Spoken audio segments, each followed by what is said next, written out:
NSDL और CDSL पूरे देश की डीमेट व्यवस्था को कंट्रोल करती हैं। लेकिन 21 जुलाई 2025 से 25 जुलाई 2025 के बीच में इसके आईपीओ डेट हो सकती है। लिस्टिंग की बात करें, बीएसई और एनएसई दोनों पर लिस्टिंग होने जा रही है। इशू साइज की अगर मैं बात करता हूँ तो अप्रोक्स 3,400 करोड़ रुपए का इशू साइज इसका हो सकता है।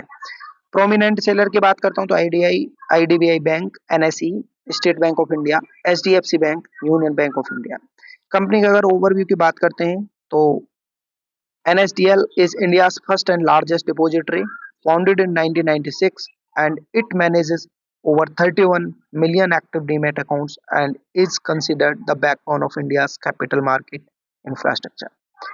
तो फ्रेंड अभी बात करेंगे इसके फाइनेंशियल कंपैरिजन के बारे में, क्या है सीडीएसएल और एनएसडीएल में क्या डिफरेंस हमें देखने को मिलता है। अगर मैं रेवेन्यू की बात करता हूँ, एनएसडीएल का रेवेन्यू 1420 करोड़ देखा गया 2024 से 25 के बीच में, और सीडीएसएल की बात करता हूँ तो वहीं सीडीएसएल 800 से 12 करोड़, और अगर नेट प्रॉफिट की बात करता हूँ तो 343 करोड़ का नेट प्रॉफिट एनएसडीएल में और सीडीएसएल में 420 करोड़ का। अगर मैं इसके एबिटा की बात करता हूँ तो 375 एनएसडीएल में देखा गया, और सीडीएसएल की बात करता हूँ तो 584 करोड़ सीडीएसएल में देखा गया। ईपीएस अगर बात करते हैं, लगभग 14 ईपीएस इसका है और इस लगभग 20 रुपए का ईपीएस इसका कल चल रहा है सीडीएसएल का। नेटवर्थ की अगर बात करते हैं तो 1684 नेटवर्थ हमारे एनएसडीएल को देखने को मिली, और सीडीएसएल में वही 1507 करोड़ की नेटवर्थ देखने को मिली। अगर मैं टोटल एसेट्स की बात करता हूँ तो 2257 करोड़ के एसेट्स, जो कि सीडीएसएल से बहुत ज्यादा है, और सीडीएसएल के 1782 करोड़ के हमको नेट एसेट दिखाई देते हैं।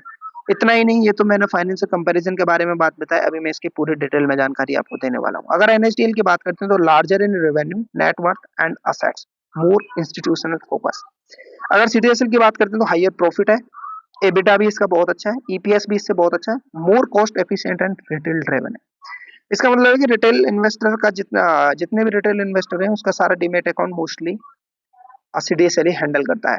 अगर मैं इसके और कंपैरिजन में अगर हम डीप डाइव अगर करते हैं तो चलिए, जैसे एनएसडीएल आप देख रहे हैं 1996 में आया, सीडीएसएल वही 1999 में है। अगर मैं प्राइमरी एक्सचेंज की बात करता हूं तो NSDL linked primarily with NSE थे, and CDSL link primarily with BSE Bombay stock exchange के साथ में। प्रमोटर एंड ओनरशिप की अगर बात करते हैं तो एनएसडीएल में promoter by NSE, IDBI bank and UTI. CDSL की बात करते हैं तो CDSL promoted by BSE, state bank of India, HDFC bank and others. अगर सीडीएसएल क्लाइंट बेस फोकस की बात करते हैं, एनएसडीएल में more institutional and HNI high net worth individual client, यानी इंस्टीट्यूशनल अगर इन्वेस्टर की अगर बात करते हैं तो वो क्लाइंट बेस मोस्टली एनएसडीएल के पास है।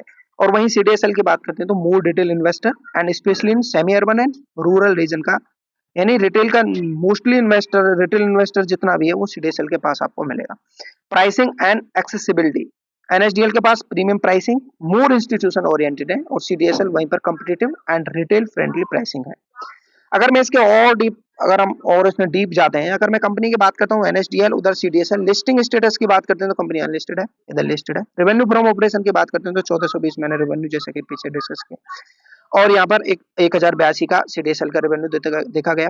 टोटल इनकम की अगर बात करते हैं तो 1535 का टोटल इनकम, 35 करोड़ का टोटल इनकम एनएसडीएल, और उधर 1199 का सीडीएसएल का बात किया गया। अगर मैं फाइनेंस कॉस्ट की बात करता हूँ 4.09, उधर 0.10 है। डिप्रिसिएशन एमोर्टाइजेशन 35 और इसका 48।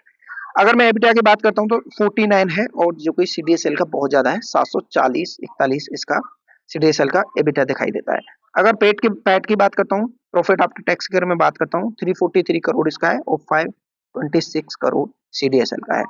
नंबर ऑफ शेयर आउटस्टैंडिंग की बात करता हूँ, इसके पास भी 20 करोड़ है, इसके पास भी 20 crore number of shares outstanding है। ईपीएस जैसा कि डिस्कस किया 17, उसका 25 है। अगर शेयर कैपिटल 40 एंड उधर 209 करोड़ का शेयर कैपिटल है।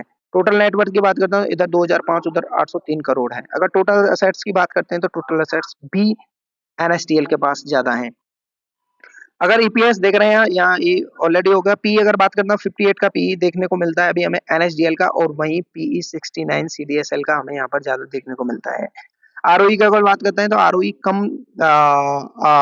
कम है इसका एनएसडीएल का, और अगर 29.18 देखें तो ये सीडीएसएल का आरओसी हमें आरओई यहाँ पे देखने को मिलता है। आरओए रिटर्न ऑन एसेट्स की बात करते हैं तो 11.50 आरओई एनएसडीएल का है, और वहीं 24.3 4 सीडीएसएल का है। अगर मार्केट शेयर की बात करते हैं, higher in value of security tools की बात करते हैं, CDSL higher in number of demat account की। टेक्नोलॉजी एंड सर्विसेज की बात करते हैं, NSDL scale for high volume institutional, जैसा कि पता है कि इसमें मोस्टली इंस्टीट्यूशनल इन्वेस्टर है। और ट्रांजैक्शन ये आपके लिए नहीं है। अगर सॉरी, मैं CDSL user friendly, strong in KYC and central KYC registry services में इनका वो है। अगर मैं 5 ईयर के डीमैट अकाउंट ग्रोथ की बात करता हूं तो 2019 में सीडीएसएल के पास में 2.3 करोड़ अकाउंट हुए करते थे और आज की डेट में 10 प्लस करोड़, यानी 2024 तक का डाटा है, 10 प्लस करोड़ के डीमैट अकाउंट अभी हमें सीडीएसएल में देखने को मिलते हैं। और वही एनएसडीएल की बात करता हूँ, एनएसडीएल वही 2019 में 1.8 करोड़ के डीमैट अकाउंट उसके पास थे और अभी एनएसडीएल के पास में 3.5 करोड़ के डीमैट अकाउंट हमें देखने को मिलते हैं। अगर मैं इसके सर्विस क्वालिटी की बात करता हूँ, both are regulated by SEBI, जैसा कि सबको पता ही है, and provide similar safety and services. Choice impact for most investor, the choice between NSDL and CDS really affect day-to-day operations. अब बड़ी बात ये होने वाली है कि आप ये CDSL और NSDL इसमें बोथ की जो चॉइस रहेगी, इसमें से ये डे टू डे ऑपरेशन को इसके को इम्पैक्ट डालेगी। अगर मैं ग्रोथ ट्रेंड की बात करता हूँ, CDSL is growing faster in retail और वहीं NSDL remains dominant among institutions. अगर why NSDL is a threat to CDSL, सबसे बड़ा सवाल, NSDL IPO will give it capital plus visibility and NSDL has stronger government and tech contract entering retail space aggressively. अगर ये retail space में enter लेता है तो ये सीडीएसएल के लिए बहुत बड़ा खतरा हो सकता है। सीडीएसएल की मोनोपोली यहां से खत्म हो सकती है। अगर मैं सीडीएसएल के मोनोपोली में, जैसे कि लिखा है, CDSL monopoly may break. What should investor do? CDSL is still fundamentally strong. Be aware of changing competitive landscape. NSDL IPO could be a strong long-term bet. Don't panic. Diversify smartly.